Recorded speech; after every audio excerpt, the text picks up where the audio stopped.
Hey, I'm Chris Ralph, the professional prospector, and I'm out in the beautiful hills of Nevada today staking some mining claims.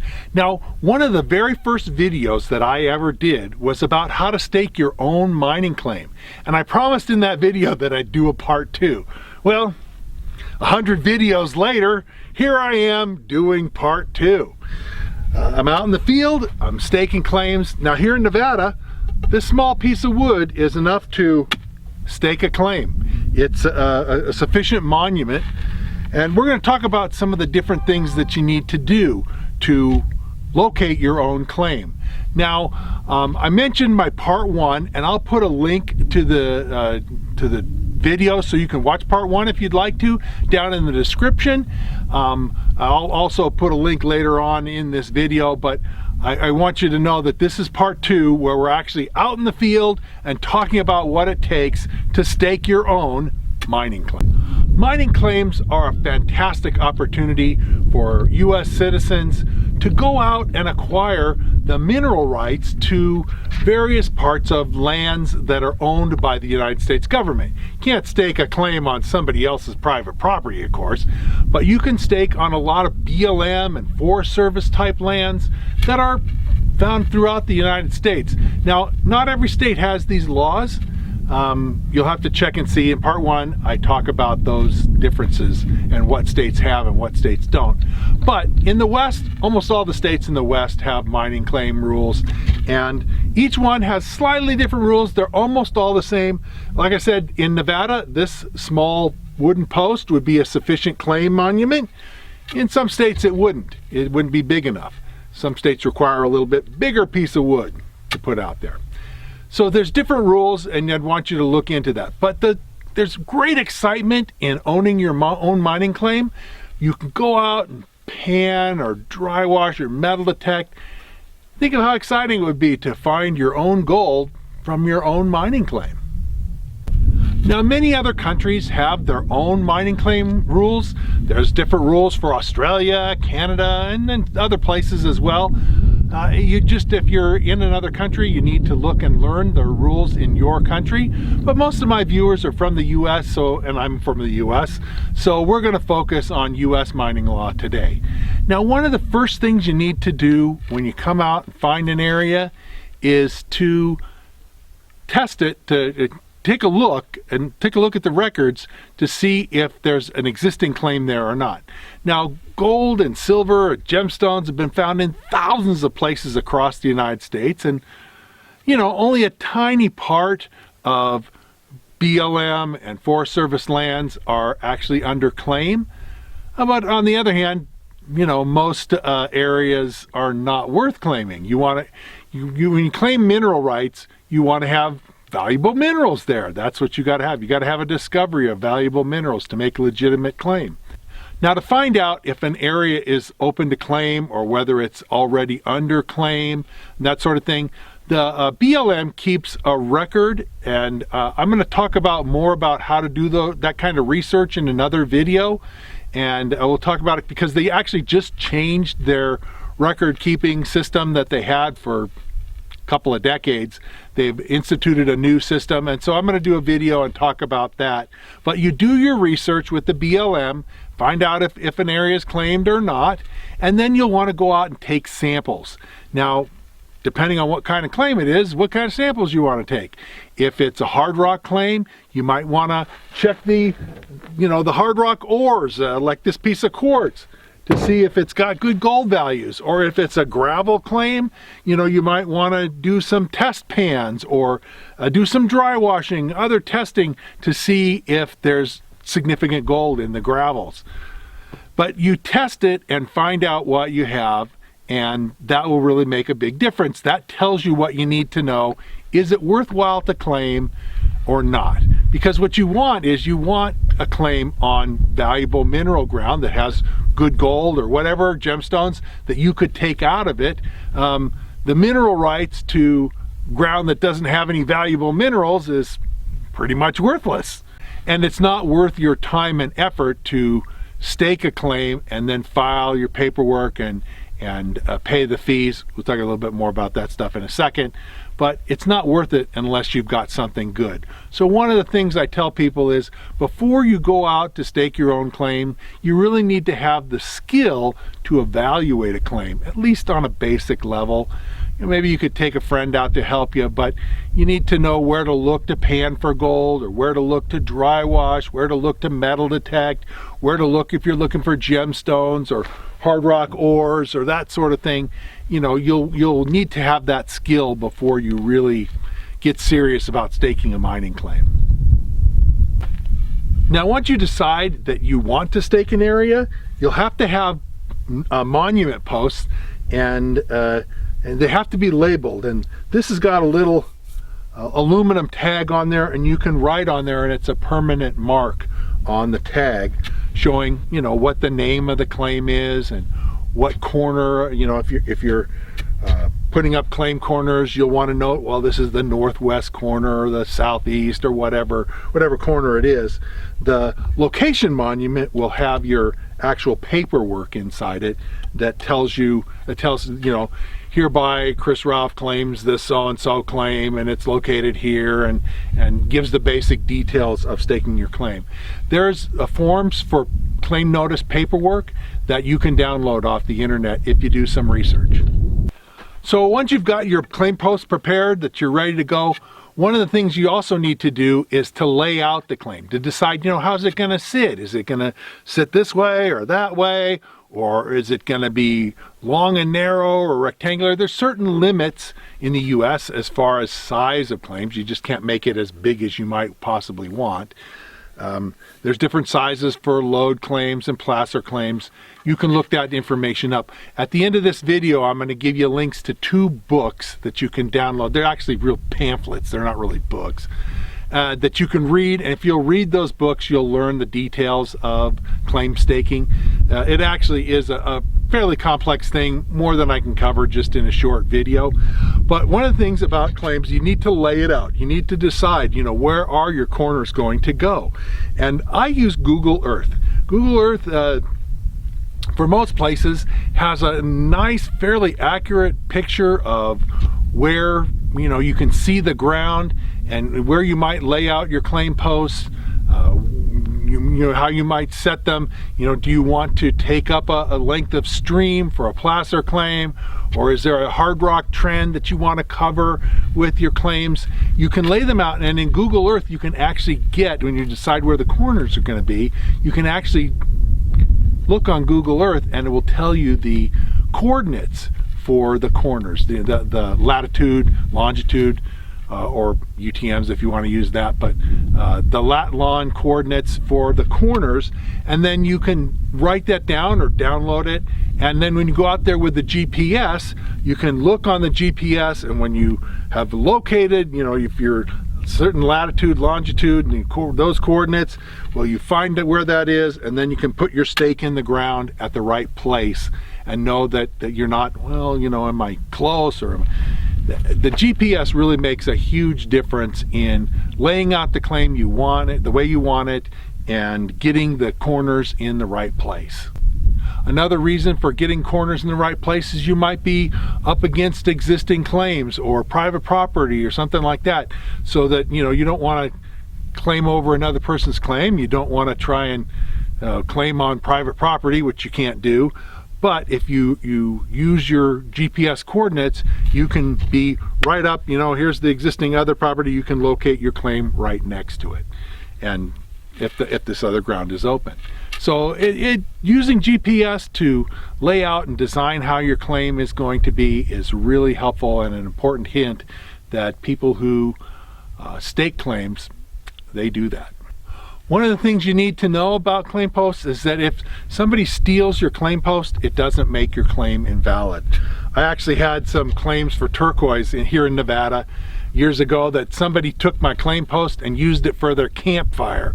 I found the burned, charred remains of it. There wasn't much wood, it's out in the desert, and so they found a few pieces of wood and made a campfire, including my claim post, which was for a valid claim.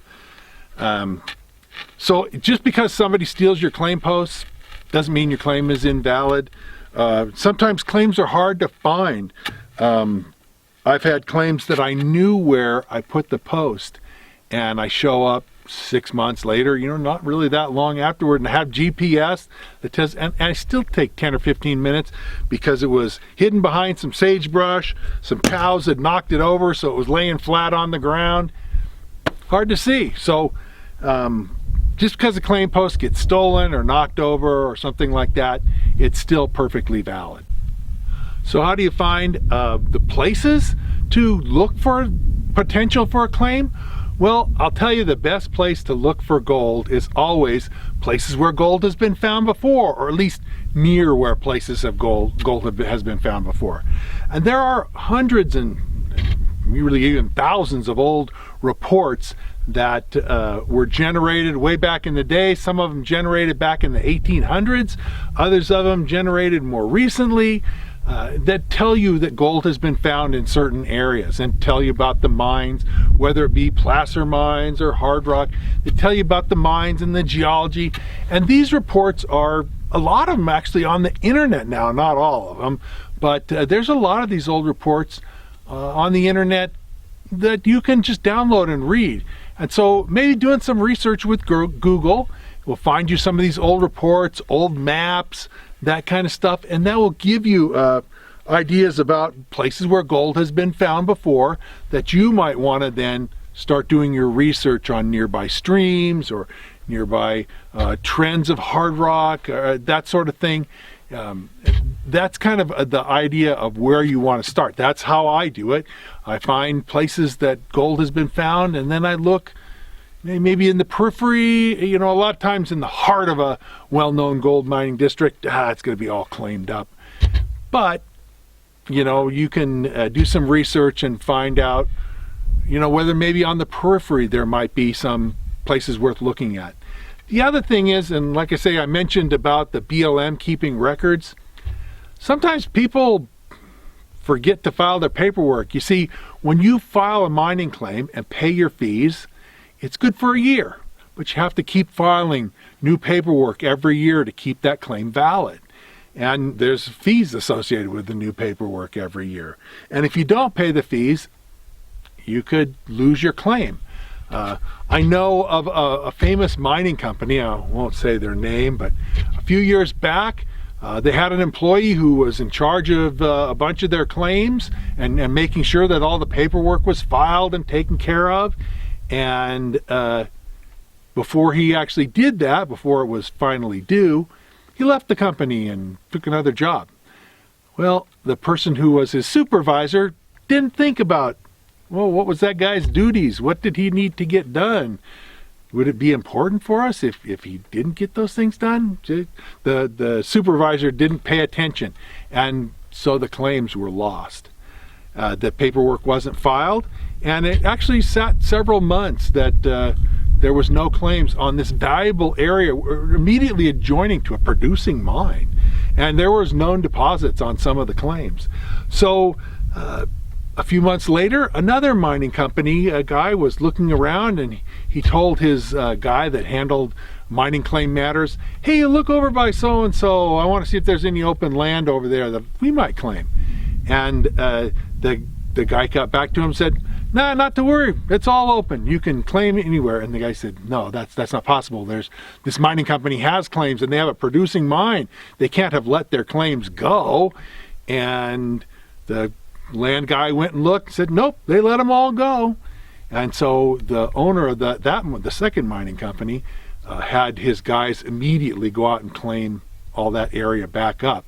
He was able basically to take it away from the first company because, oops, they didn't file their paperwork and they let it go. The second guy later made a deal with the first company. He made over $20 million by selling them back the claims that they had owned and oops, had forgotten to file their paperwork on. So this is really a big money business. I mean, obviously not every transaction is that large, and not many mining companies are foolish enough to let valuable claims accidentally go. But it happens. That story happened about 5 or 10 years ago. It was big news in Nevada. Anyway, you got to file your paperwork. You got to get it done right, and you should, if you have areas that you're interested in, like I have a number of areas I keep a list of, and every year I research those areas to see if for some reason somebody has forgotten to file their claims on areas that I'm interested in. And you can check on that BLM computer page, and it will tell you, oh, have they filed all their claims? It says most recent assessment year, and if they did their assessment for the current year, if we were checking right now and it said most recent year was 2020, then they would be good to go. But they have till later in this year to file their assessment work for 2021. But the time due date for 2020 is many months past. And so if they, if it shows latest assessment year 2019 or 2017 or 18 or something like that, those claims are going to be invalid. So keep a track of it, and like I say, I will do a video on using the new BLM claims database. When I do that video on the new database, I'll also talk more about the public land survey system, how the federal government lays out all the lands in the United States. In fact, most private property is tied into this grid system. It's the official federal land survey. But we'll talk more about that in the other video. Now, there are some pretty scammy kinds of guys that stake mining claims and then sell them to people. They stake mostly stuff that's pretty marginal and pretty close to worthless, and then they tell people who don't know anything about mining claims or mineral rights or anything else, they say, oh, this is worth $1 zillion, and they charge a lot of money for stuff that costs them a couple $100 to file all the paperwork. I've seen, things that I've known were open and unclaimed, and I wouldn't bother to go out and claim it, but these guys did, and then we're selling it for $10,000, $20,000, $30,000 to unsuspecting people. In my book, that's a scam. So I would urge you, don't do stuff like that. If you're interested in getting a mining claim, learn the skills of being able to go out and evaluate it for yourself, to know whether, yeah, this is a good deal or no, it's not. And it's way better deal to pay the few $100 like they do and get the claim for yourself through the BLM and the local county government where you have to file. And you'll save many thousands of dollars. That's my recommendation to you. Now, there's some complexity to mining claims. It's not something that I can easily explain in a short video. And I mentioned earlier in this video about a couple of books that I want you to read. One is from the state of Nevada about mining claims, and the other is from the federal government. And I'm going to put links to them in the description below. And if you're really interested in getting a mining claim for yourself, you absolutely need to read those. They're just pamphlets. They're not really books, okay? They're maybe, I think the Nevada one is maybe 30 or 40 pages, and the federal government one probably isn't more than 25. Read them and learn, okay? You need to know what you're doing when you stake a mining claim, because it is a legal procedure. And if you do it wrong, somebody could potentially take the claim away from you. So learn enough. You don't need to be a lawyer. There are actually lawyers that specialize in mining law. And, there are people who do it for a living. It's an important part of my living is staking mining claims and selling them. I don't sell to unsuspecting people who are new to prospecting. I sell to mining companies who have their own geologists and are experts. So they can, if I say something wrong, they'll call me on it. I'm selling to people who know what they're doing. But it's a big money business, and it's possible to make money off of this. And I've talked a little bit about that in some of my videos. And I would urge you to look into it. It's still a great opportunity. It's something that's left over from days, more than 100 years ago, 150 years ago now, when the United States wanted people to come out west and go out to the hinterlands of various places and develop minerals and produce money for the country and jobs and that sort of thing. Today, our government, they don't want you to go out and stake claims so much, but it's still on the books and it's still a right that American citizens have. And like I say, many other countries, Canada, Australia, and others have similar sets of rules that govern mining claims in those countries. But if you want to learn more about finding gold and how to find gold for yourself, if you want to learn those skills of how to evaluate a claim for yourself, to know, is this worth staking? Is it a bust? Is it not worth staking? To be able to tell for yourself, because even if you stake it and pay the fees, it's still a few $100.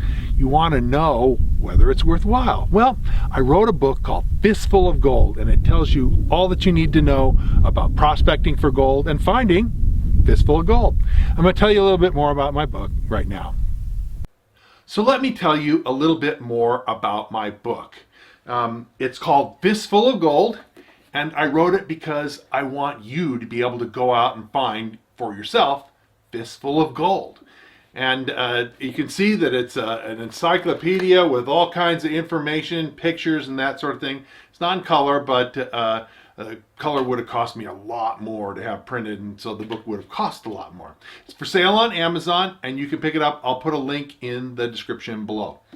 I also serve as the editor for a prospecting magazine. It's ICMJ's Prospecting and Mining Journal. And honestly, you should check that out. We got stories and information, legal stuff, everything you know to increase your skills as a prospector. I write articles in this every month, and a lot of other very experienced prospectors contribute to the magazine as well. So check the magazine out. Also, I have a website, and the website is at NevadaOutbackGems.com. I'll put a link for it in the description below, but there's gobs of information there that you will find useful in your prospecting efforts. Finally, I want to say that I really appreciate your comments and thoughts, and even positive criticism. Don't come on there and just toss out insults, because I'll just delete your comments. But if you've got helpful things to say and questions to ask, do write and put those in the comments, because I answer my comments to people, and you'll hear from me in responding to you. So if you've enjoyed this video and you like what you see and you're interested in finding out more, well then sign up, subscribe, and hit the notification bell so they'll let you know when I post new videos. And like it and share it if again you see stuff that you really are excited about. And I'll be coming out with lots more new videos, and so we'll see you again real soon.